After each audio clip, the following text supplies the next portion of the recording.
So today we're going to be taking a look at a scenario where Germany finally snaps. What exactly does that mean? Well, it just means that they have had enough. They've had enough of the memes. They're tired of being made fun of for World War II and World War I, and well, I mean, they kind of deserve it to an extent, but they're tired of the rhetoric. They're done with it. So if you guys do enjoy today's video, make sure to leave a like on it and subscribe to the channel if you're new. All the support is greatly appreciated as we're trying to get to 200,000 subscribers. And let's go ahead and jump straight into this video, which will have absolutely no regard to history at all. Absolutely none.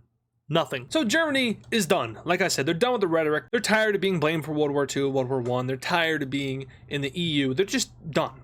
They're done. They go imperialist, and they want to prove to the world that they are no laughing matter. And the first thing they do is send an ultimatum down to Austria. Now, Austria has been a part of Germany before. They've also been a part of their own empire, the Austrian Empire, and they have also been a part of Austria-Hungary, which was a major player in World War I. But receiving this ultimatum from Germany is a little bit concerning, but straight up, Austria would not be able to beat Germany in a war. So they will go ahead and accept the ultimatum, which calls for the unification of Austria and Germany under the German flag. By the way, this lovely thing right here, NATO, doesn't exist. That's important for later. So now Germany has united with Austria. This was like a key step for them. They've always wanted to do this just to kind of get influence down into the Balkans. This will help with their economy theoretically. But now Germany is going to send an ultimatum to yet another country, this time over to Czechia. And Germany claims that they need this outskirt of provinces just to kind of make sure that Czechia doesn't ever try to invade them. You know, you always have to watch your back with the Czechs just to make sure they don't backstab you or drown you in beer or try to unite with Slovakia.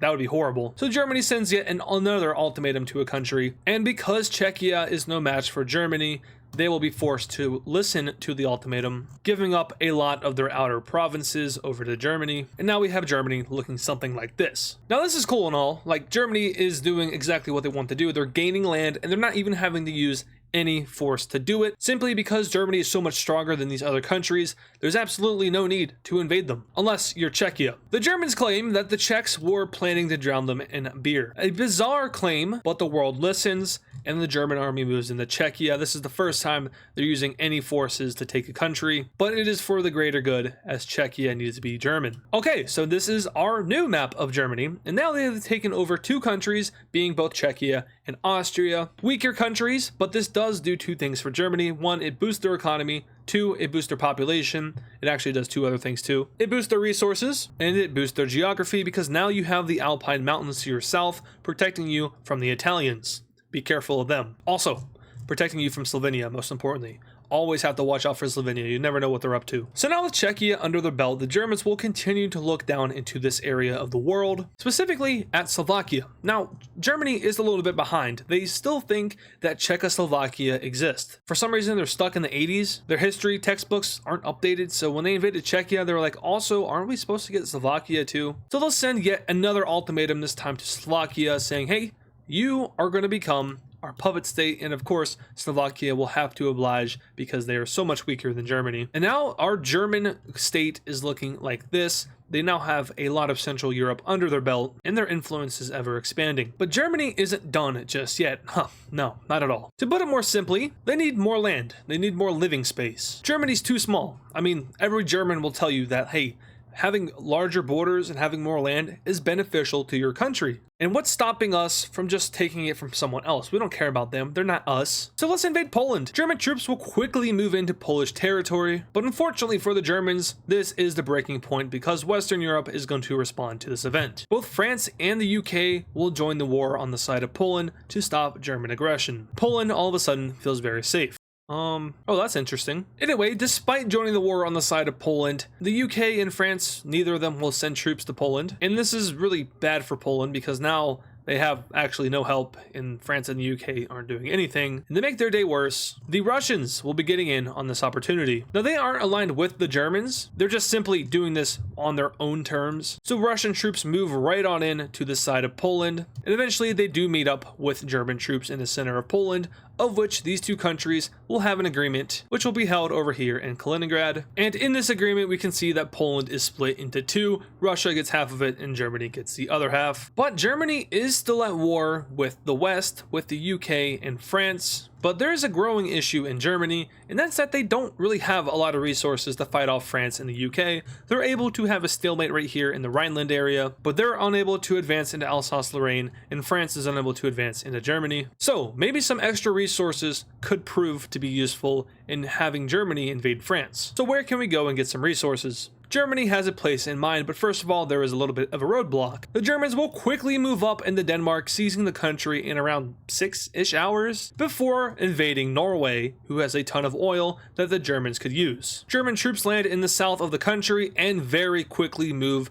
to start taking it. This worries Sweden a little bit, but there is a deal made between Sweden and Germany saying that we want to attack you as long as you feed us iron and steel, and that's exactly what Sweden does. A little bit of a confusing thing happens though. We see Britain and France work together to start to invade Norwegian ports. Yeah, this is weird. You're trying to protect Norway, but you're invading them? Doesn't really matter too much though, because the Germans will sweep through the whole thing, and they will eventually kick the blue team out of Norway, and Norway will be all theirs. And what Germany does with both of these nations, first they take over the southern province of Denmark, and then they make the remnants both into puppet states that will serve Germany. And now we can see how Germany has been snapping. They've been expanding pretty well. They have nice resources up north. They have themselves a pretty good buffer zone over here between their main state and the rest of Europe. The only thing that they're really lacking is an ally, and luckily, just a little bit south, they have a country known as Italy. And Italy has joined the war just in time, because while they were meeting to form an official alliance, German troops had started to move through the lowland countries of the Netherlands, Belgium, and Luxembourg. And this is Germany's great solution. They've taken the resources they've gotten from Norway and Denmark and are using them to go through these three little speed bumps right into the north of France, which is unprotected. So the Germans very quickly move through this. They blitz right through these countries and head right on in to northern France, making a large encirclement of hundreds of thousands of troops up here in Dunkirk. These guys are lost, and from here it's pretty ugly for France as the Germans start to sweep through, taking Paris. The Italians eventually break through. They also capture Corsica, and after Germany looks something like this, France surrenders. So now it is just Germany versus the Britons. The Britons? The British. But at this time, Germany feels like, the UK should probably surrender soon. I mean, look what we did. We took all of the continent basically. So, hey UK, you should probably surrender. We'll fight on the beaches. So they're not going to surrender anytime soon. So how about this? Let's garrison our territories a little bit better. There we go. Much better. Looking good now. And yeah, let's just play this out with the UK. I'm sure that Germany will be able to eventually invade it. I mean, look at them now. They've taken over almost all of France. They've taken over all of Poland.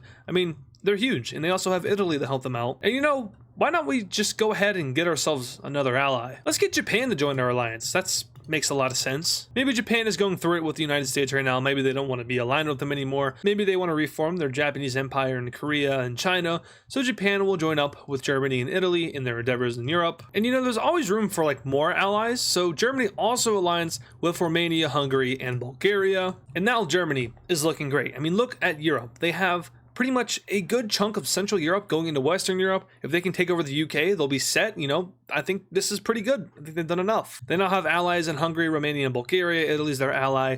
I mean, look at Germany. They've definitely shown the world that they are, no laughing matter. World War II, World War I, that was the past. Look at us now. Look what we can do now. Look how much better we are. Also, our ally kind of wants to do something. Italy. They want to invade Greece, but they're kind of having issues. So let's send some troops down to help Italy out, and let's get Greece under Italian control. That makes our ally happy, and hence makes us happy. Oh, okay. Well, I guess we'll invade Albania too. That's fine. Anyway, there we go, Italy. How are we feeling now? Are we happy that we have some more land? You know what? We'll let you occupy Corsica too. You can have that. Oh, you want to invade the rest of the Balkans? I mean, I guess we can help you out with that. Sure, why not? So Germany helps out all of their allies in their endeavors down in the Balkans. And, well, yeah, we don't really need to talk about that. They get jumped pretty quickly. And this is our peace treaty. Now, there is a little bit of an issue among the Axis members. Oh, sorry, did I say Axis? I meant just Germany's allies. Silly me. But that is that there's a little bit of a border dispute between Hungary and Romania over these Serbian claims.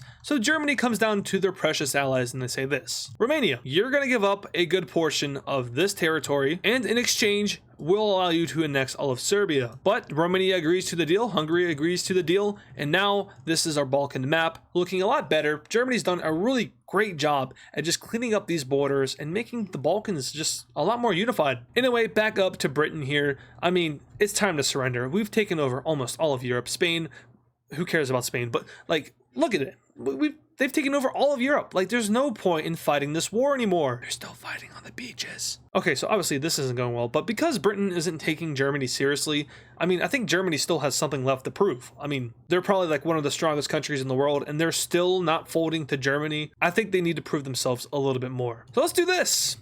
Let's attack Russia. If we can take down Russia, then the British will respect us, and they will finally cede over, and we can finally end this war in Europe. I mean, Britain is the only reason this war is still going on. I mean, if they just listened to us and gave up their claims, like, we could stop the war. There would be peace. It doesn't matter that we started the war.